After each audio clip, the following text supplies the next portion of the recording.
جمادی الاول جمادی ثانی رجب شعبان.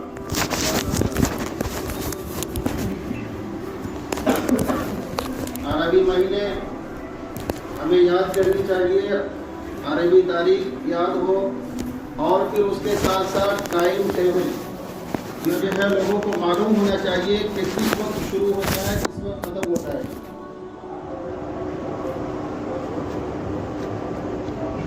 ورنہ پتہ یہ چلے گا کہ بھائی جماعت ہماری چھوٹ گئی اور وقت نکل کے دوسرے وقت میں جا کے داخل ہو گیا، اب یہ اسی وقت کو جو ہے ادا پڑھ رہے ہیں، قضا نہیں پڑھ رہے ہیں. کیوں؟ معلوم ہی نہیں ہے وقت کا. تو وقت کا معلوم کرنا یہ فرض علی الکفایہ ہے، معلوم کرنا چاہیے. اوقات کا معلوم ہونا چاہیے کہ فجر کا وقت کب سے کب تک رہتا ہے، ظہر کا کب سے کب تک رہتا ہے، عصر کا کب سے کب تک، مغرب کا اور عشاء. اور پھر چاند کی تاریخ کیا ہے، کون سا مہینہ ہے، اسلامی مہینہ کون سا مہینہ ہے. ہم مسلمان ہیں، ہمیں معلوم ہونا چاہیے. میرے محترم بزرگوں اور دوستوں، اللہ کے نبی محمد رسول اللہ صلی اللہ علیہ وسلم کی حدیث ہے، بخاری شریف کی روایت ہے. اللہ کے نبی فرماتے ہیں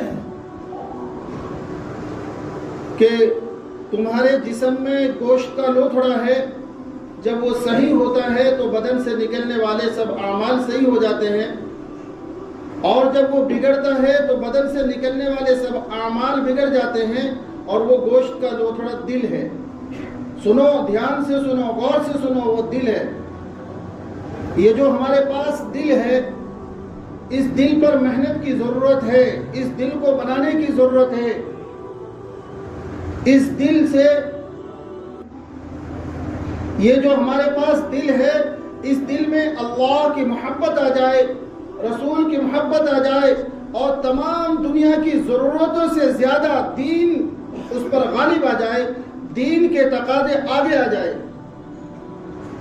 تب جا کے میرے مطلب کو دوستوں اس دل میں ایمان کا مزہ آدمی چکھے گا، اور پھر اللہ سے تعلق بڑھے گا اور انسان آگے بڑھے گا. ورنہ میرے محترم کو دوستوں اگر دل پر محنت نہیں ہوئی، اس دل میں برائیاں آنی شروع ہو جائے گی. اور سب سے بڑی برائی ہے دنیا کی محبت. سامانوں کی، چیزوں کی، عہدوں کی، ڈگیوں کی، دنیا کی جو چیزیں ہیں اس کی محبت دل میں داخل ہو جائے اور وہ غالب ہو جائے، اور دنیا کے تقاضے، دین، ایمان، اعمال، اللہ، رسول وہ پیچھے ہو جائے اور دنیا غالب ہو جائے. یہ سب سے بڑی جو ہے برائی ہے، دنیا کی محبت. اس کو نکالنے کے لیے میرے مطلب کو دوستوں جیسے صحابہ کرام نے محنت کی ہے، ہمیں بھی محنت کی ضرورت ہے. اللہ نے قرآن میں فرمایا کہ الا لعنت اللہ علی الظالمین، ظالموں پر، ظلم کرنے والوں پر اللہ کی لعنت. ظالم کس کو کہتے ہیں؟ کون ہے ظالم؟ اور مظلوم کون ہے؟ جو ظلم کرنے والا، کہ ظلم کی تعریف یہ ہے، ظالم کی تعریف یہ ہے، ظلم کی تعریف یہ ہے کہ جس چیز کو جہاں استعمال کرنا چاہیے اس کو وہاں استعمال نہ کر کے دوسری جگہ استعمال کرنا شروع کر دے، یہ ظلم ہے. مثال کے طور پر چپل پیروں میں پہنے جاتے ہیں، کوئی ہاتھ میں لے کر پہننا شروع کر دے، یہ چپلوں کے ساتھ ظلم ہے. انسان اللہ کے حکموں کو پورا کرنا، اور انسان کے لیے اللہ نے انسان کو فطری اعتبار سے، دین اسلام کے اعتبار سے پیدا کیا ہے. یہ اگر دین سے ہٹ کر، ایمان اعمال سے ہٹ کر برائیوں کی طرف، دنیا کی طرف، چیزوں کی طرف چلنا شروع کر دیتا ہے تو یہ ظلم کر رہا ہے اپنے نفس پر، اپنے نفس پر ظلم. تو قرآن میں ہے لعنت اللہ علی الظالمین، ظالموں پر اللہ کی لعنت. میں قرآن پڑھتا ہوں اور خود اپنے اوپر لعنت کر رہا ہوں اس لیے کہ میں ظالم ہوں. جو چیز جہاں استعمال کرنے کی تھی وہ نہیں کر رہا ہوں. اس بدن کو، اس ہاتھ کو، یہ زبان، یہ دل و دماغ، یہ آنکھیں، اللہ نے جو یہ دماغ انسان کا جسم اور بدن دیا ہے، یہ باڈی دیا ہے، اس لیے تاکہ یہ اللہ کا شکر ادا کرے، اللہ کے حکموں کو پورا کرے، اللہ کے قریب ہو جائے. اگر میرے محترم کو دوستو نہیں ہو رہا ہے، نہیں کر رہا ہے، تو یہ ظالم ہے، یہ اپنے اوپر ظلم کرنے والا ہے۔ اب ہم یہ کہیں گے کہ ہاں جی میں تو کرتا ہوں، جتنا کر سکتا ہوں کرتا ہوں۔ نہیں بھائی، جتنا کر سکتے ہیں کرتے ہیں، نہیں کرتے۔ ہم نے دنیا کو ترجیح دے رکھا اور دنیا ہی کے پیچھے بھاگ رہے ہیں اور یہ کہتے ہیں کہ ہاں بھائی جتنا ہو سکتا ہے۔ تو اچھا اگر ایسا کرے کہ بھائی اپنے جو ہے کام میں اپنا جو کام ہے، کسی کا رنگ کا کام ہے، کسی کا ٹھیکیداری کا اور دوسرے کام ہے، اپنے کاموں میں یہ کہتے کہ اچھا بھائی میں تو یہی کمرے میں رہتا ہوں، جتنا کر پا رہا ہوں کر رہا ہوں، کہ نہیں چلے گا۔ کر تو بہت پائے گا، جتنا اللہ نے حکم کیا ہے پورا مکمل کر پائے گا، اس لیے کہ اللہ نے قرآن میں فرمایا لا یکلف اللہ نفسا الا وسعها۔ ہم نے کسی نفس کو اس کا مکلف نہیں بنایا، اتنا بوجھ نہیں ڈالا جس کو یہ اٹھا نہ سکے، جس کو یہ کر نہ سکے۔ کسی انسان پر بھی اللہ نے اتنا بوجھ نہیں ڈالا ہے۔ یہ دین پر چل سکتا ہے، مکمل دین پر چل سکتا ہے، اللہ کے لیے قربانیاں دے سکتا ہے، یہ دین کو سیکھ سکتا ہے، قرآن کو سیکھ سکتا ہے، حدیثوں کو سیکھ سکتا ہے، کر سکتا ہے، لیکن نہیں کر پا رہا ہے۔ اور نفس اور شیطان یہ سمجھاتا ہے کہ ہاں میں تو کر رہا ہوں جتنا کر پا رہا ہوں۔ نفس اور شیطان، بھائی شیطان کو شیطان کس نے بنایا؟ شیطان تو بہت بڑا عابد تھا، شیطان تو عبادت گزار تھا، شیطان تو فرشتوں کی جماعت میں رہنے والا تھا، دنیا میں عبادت کی، آسمانوں میں عبادت کی، اور شیطان اللہ کا بہت مقبول ترین عبادت گزار تھا۔ لیکن میرے محترم کو دوستو، شیطان کو اس کے نفس نے بہلایا، اس کے نفس نے اس کو برباد کیا۔ نفس یہ جو اپنے اندر انانیت ہوتی ہے، اپنے اندر نفسانیت ہوتی ہے، اس نے بہکایا اور اس نے یہ کہا خلقتنی من نار وخلقتہ من طین۔ اللہ نے حکم دیا، فرشتوں کے ساتھ رہنا شروع کیا تھا شیطان، یہ جنات میں سے ہے، شیطان جنات میں سے ہے، اور دنیا میں انسانوں کو بھیجنے سے پہلے جناتوں کو اللہ نے بھیجا تھا۔ جنات نے مار دھاڑ قتل غارت گیری کی، اور یہ شیطان اسی نسل میں سے تھا۔ اس نے عبادت کرنی شروع کی، دنیا سے اس کو آسمان میں اٹھا لیا، آسمانوں میں عبادت کی۔ جب فرشتوں کو حکم ہوا، یہ فرشتوں کے ساتھ رہنا شروع کیا، لیکن اس نے دماغ لگایا۔ اللہ نے کہا کہ سجدہ کرو، تو یہ شیطان جو ہے کھڑا رہ گیا اور سب نے سجدہ کیا، فرشتوں نے کہا کہ کیا بات ہے تم نے کیوں نہیں سجدہ کیا؟ تو اس نے دلیل دینی شروع کی۔ آج جو ہم لوگ دلیلیں دیتے ہیں، ہاں بھائی ہم لوگ اپنی اپنی دلیلیں دیتے ہیں، ہم لوگوں کے پاس بہت دلیلیں ہیں، اللہ ہم سب کی حفاظت فرمائے۔ اس نے دلیل دینی شروع کی، اپنی اچھائی کی، اپنی بہترائی کی، کہ میں بہتر ہوں، اس سے میں کیسے اس کو سجدہ کر سکتا ہوں۔ اس نے کہا خلقتنی من نار وخلقتہ من طین، میں آگ سے بنا ہوا ہوں، یہ مٹی سے بنا ہوا ہے۔ آگ کی خاصیت یہ ہے کہ اس کو اگر جلائی جائے تو آگ اوپر جاتی ہے، مٹی کی خاصیت یہ ہے کہ مٹی کو اگر پھینکا جائے تو مٹی زمین پر جو ہے نیچے چلا جاتا ہے۔ تو اس سے یہ افضل ہوا، تو جو ہے یہ افضل ہو کے جو ہے مفضول کو کیسے اس کی سجدہ کرے؟ اب کس کو دلیل دے رہا ہے؟ اللہ۔ اس کے نفس نے اس کو بہکایا اور شیطان بنا دیا، مردود کر دیا۔ اس لیے میرے محترم کو دوستوں، دو دشمن ہے، اللہ نے قرآن میں فرمایا ان الشیطان للانسان عدو مبین، یہ شیطان تمہارا کھلا ہوا دشمن ہے۔ اور پھر اس کے بعد نفس جس نے شیطان کو بہکایا، قرآن میں ہے ان النفس لامارۃ بالسوء، یہ نفس انسان کو برائی کی طرف لے جاتا ہے۔ نہیں جی ابھی یہ کرنا ضروری نہیں ہے، میرے پاس بہت وقت ہے، میں کروں گا، تھوڑا اور وقت ہو جائے اور کما لوں، بچے بڑا ہو جائے، فلاں ہو جائے، ایسا کر لوں ویسا کر لوں۔ شیطان اور نفس دونوں مل کے بہکاتا رہتا ہے، اور دونوں سخت دشمن ہے انسان کا۔ انسان شیطانی بہکاوے میں ہے۔ کس نے کہا؟ اللہ نے قرآن میں فرمایا اے ایمان والو، تم مکمل اعتبار سے دین اسلام میں داخل ہو جاؤ۔ یا ایھا الذین آمنوا ادخلوا فی السلم کافۃ ولا تتبعوا خطوات